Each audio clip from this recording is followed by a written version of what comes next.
Hello बच्चों। तो ये रिफ्रैक्शन ऑफ लाइट का लेक्चर नंबर 4 और आज हम पढ़ने वाले हैं अपेरेंट पोजीशन ऑफ स्टार। तो बच्चों, जब हम किसी स्टार को देखते हैं तो हमको जहाँ पे स्टार दिखता है वहाँ एक्चुअल में होता नहीं है।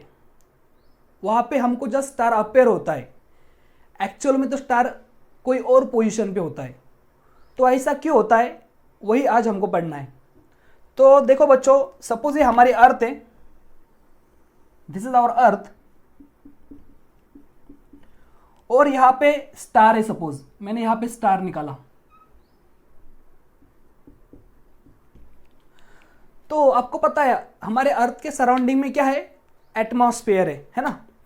सपोज हमारा एटमॉस्फेयर यहां तक है, अर्थ के अराउंड में एटमॉस्फेयर सपोज यहां पे मैंने डॉटेड लाइन से लिमिट दिखाई एटमॉस्फेयर की, ठीक है। इसके ऊपर एटमॉस्फेयर नहीं है। आपको पता है एटमॉस्फेयर अर्थ के क्लोज क्या होता है, ज़्यादा डेंसर होता है, और जैसे जैसे हम ऊपर जाते हैं वैसे वैसे एटमॉस्फेयर रेयर बनता जाता है, मतलब एटमॉस्फेयर की डेंसिटी कम कम होती जाती है, बराबर है। और यहाँ पे तो वैक्यूम है। वैक्यूम कौन सा मीडियम होता है बच्चों, vacuum is a rare medium.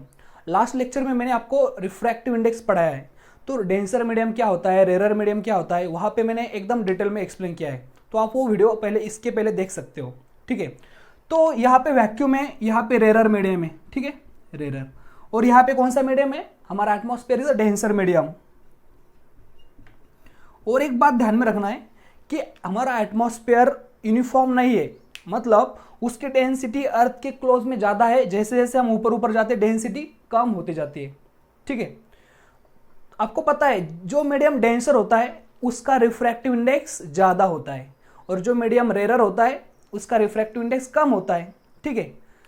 और एक चीज़ ऐसी है कि speed of light denser medium में कैसे होती है, कम होती है, और रेयर मीडियम में ज़्यादा होती है।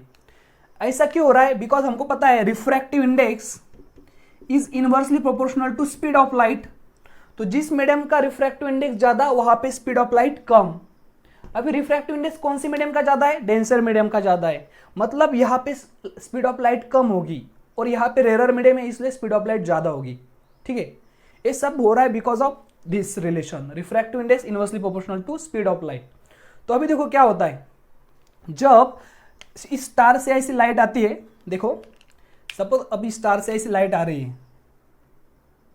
ये लाइट आ रही है स्टार से, वो ऐसे स्ट्रेट लाइन में आई, लेकिन जब उसने हमारे एटमॉस्फेयर में एंटर किया तो क्या हो रहा है, that light is travelling from rare to denser medium.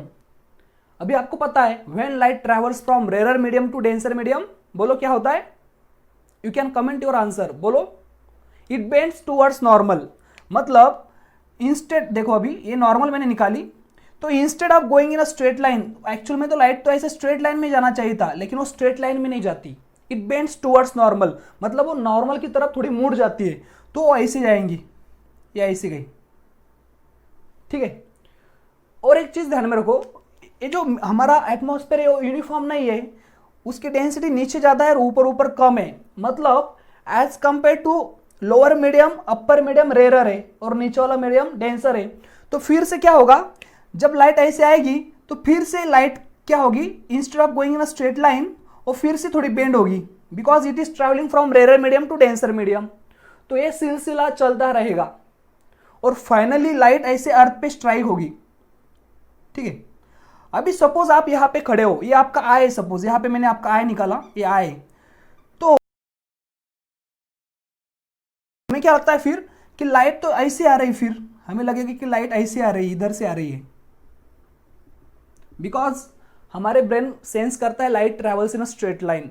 तो हम क्या करेंगे, इसी रे को पीछे एक्सटेंड करेंगे, तो हमको लगेगा कि लाइट तो इधर से आ रही है, मतलब एक्चुअल में तो स्टार इधर है, लेकिन हमको इधर दिखेगा star, and that is called apparent position of star, ठीक है।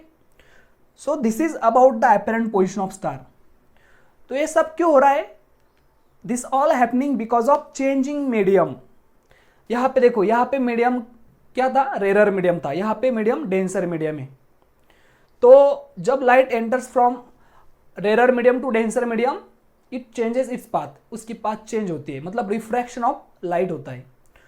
तो अगर आपको एमसीक्यू आया कि apparent position of star happens due to तो उसका आंसर होगा एटमॉस्फेरिक रिफ्रैक्शन, मतलब लाइट का एटमॉस्फेयर की वजह से जो रिफ्रैक्शन होता है उसके कारण अपरेंट पोजिशन ऑफ स्टार होता है।